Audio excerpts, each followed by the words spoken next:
Welcome to Sylvia Stingray. Hey guys, welcome back to my channel. It's me, Sylvia, your Yuri Manhwa translator.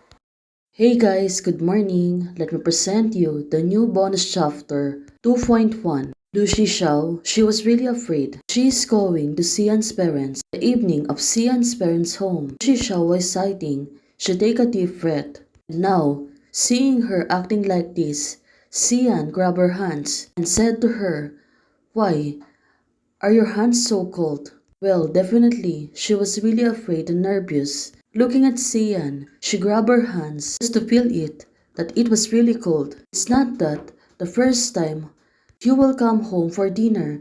What are you nervous about? Xian is asking her gently.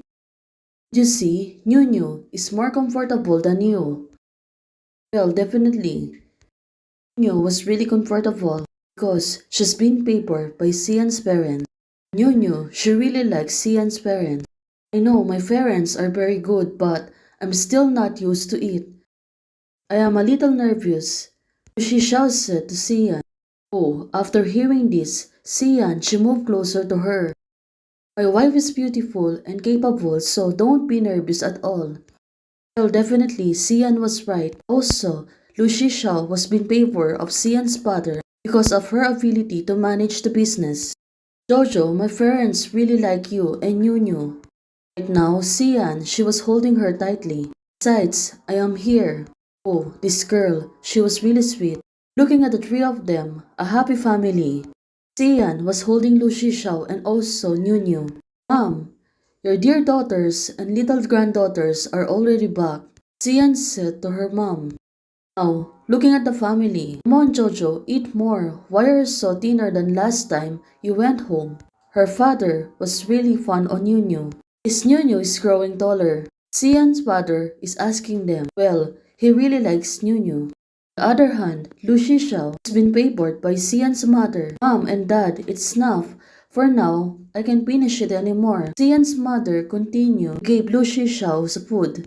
And it really makes sense. The food is really overflowing. Right now, looking at Xian, slightly feeling lonely. Mom and Dad, you're too biased. Well, she was really jealous by attention. Xian's father and mother is focusing Lucy Xiao and Nunu.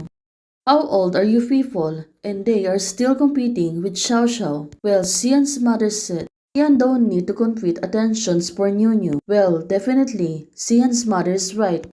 You only like my wife and daughter. It's too late for me to become happy. Well, what a sweet Xian right now. Looking at Lucy Xiao, she really can imagine her family is getting better. In her mind, her family is not like this when she was young.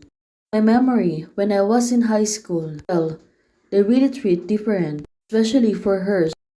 Looking at her right now, the dining table at home is all about eating their own. They're not talking to each other, asking each other, only eating, and after eating some of it, she might be scolded for something. I remember what happened to her. Her father and mother is strict to her.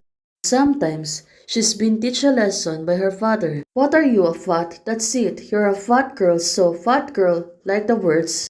Well, remembering the fuss. Right now, Lucy Xiao, she really feels different. Xian's parents are really good, affectionate, caring for the two of them, especially for Nunu. Hey guys, thanks for watching. There's a part 2 and I will post it for the members later. Hey guys, thanks for watching. If you like the video, please don't forget to like, share, and subscribe. Hey guys, membership is already open.